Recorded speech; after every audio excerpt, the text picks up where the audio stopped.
Hello, this is the lovely Virgo. Now, my initial intentions with this video series was to create video lessons that parents can use to supplement their children's public school or homeschooling curriculum.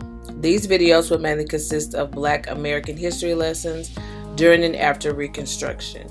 But with all the censorship and terroristic trolling that happens on YouTube, I want to take a different approach with this series. I'm going to upload the first video of this series, and if you enjoy it and want more, then please become a patron at the 1, 2, or 3 insider level. That is as little as $1 a month or as high as $5 a month. You will only be charged if I upload more content. This would definitely help me to put the time and effort needed to create and research for the lessons, as well as make sure that only those who appreciate the content have access to it. So please enjoy the video, and if you want me to complete this series and upload more content, then please become a patron by clicking the link in the description. Thank you. Hello and welcome to the very first Historical Insights video lesson with the lovely Virgo. The objective of these lessons is to learn from past events in order to better navigate our present and future, stop making the same mistakes and falling for the same tactics. This first lesson will be uploaded in several parts, so make sure you subscribe and follow it so that you can stay updated. Our first video lesson is going to focus on Georgia politician Tunis Campbell. We will also deal with some events that occurred during and after Reconstruction in the South. I will have a link in the description to an Internet Archives ebook called The Sufferings of the Reverend T.G. Campbell and His Family in Georgia, written by Reverend T.G. Campbell himself. This book will definitely give you even more insight, and it was my main reference for this lesson. All right, let's get started. Reverend Tunis Campbell was born April 1st, 1812, and passed away December 4th, 1891 at the age of 79. He was the son of a blacksmith born in Middlebrook, New Jersey, along with his 5 sisters and 4 brothers.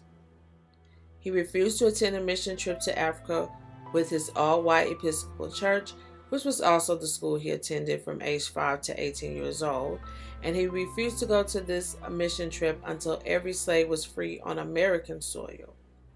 He became an anti-colonization and abolitionist lecturer. He was the highest ranking and most influential African-American Republican politician in 19th century Georgia and one of the most successful African-American politicians in the Reconstruction era. During the Civil War and Reconstruction, he was appointed to oversee land claims and resettlements for the Freedmen's Bureau on 5 Georgia islands: Osaba, Delaware, Colonels, St. Catharines, and Sapelo Islands. Now, Tunis Campbell was very significant in Black history in this country, as you can see, but for some reason, we learned nothing about him in school during so-called Black History Month. Well, at least I know I didn't. Never heard of Tunis Campbell anytime while I was in public school. In 1865, over 150 years ago, Campbell and a group of freedmen, women, and children settled on St. Catharines Island and instituted their own government.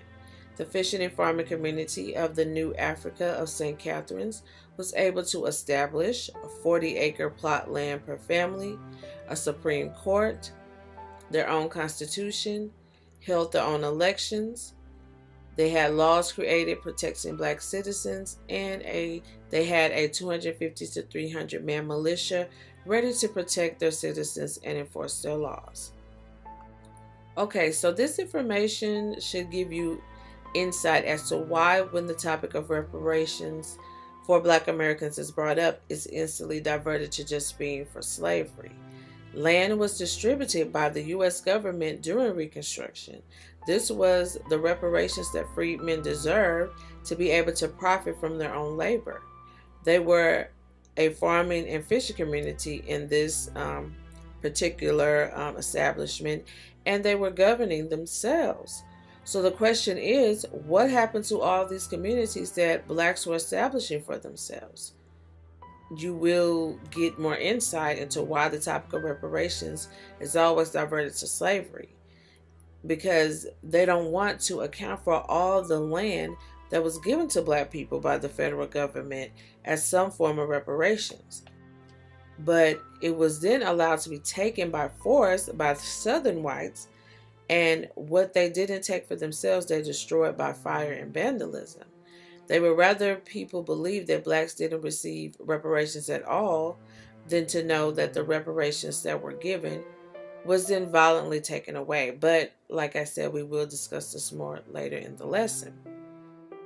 So, some other accomplishments.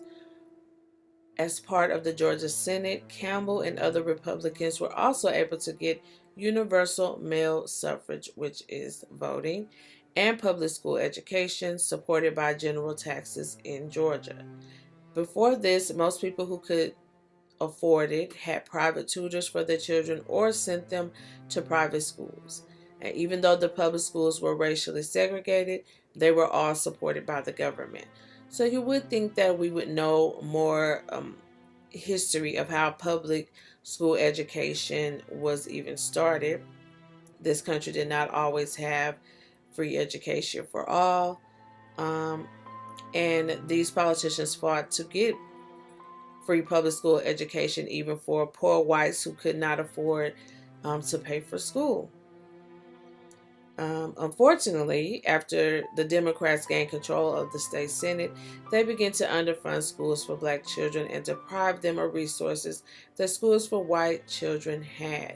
This is what later fueled the integration of public schools. So, also it's important to realize that who you vote for in local office will determine what resources that you have access to. So, it is important to realize that who you vote into local office will determine what resources that you will have access to.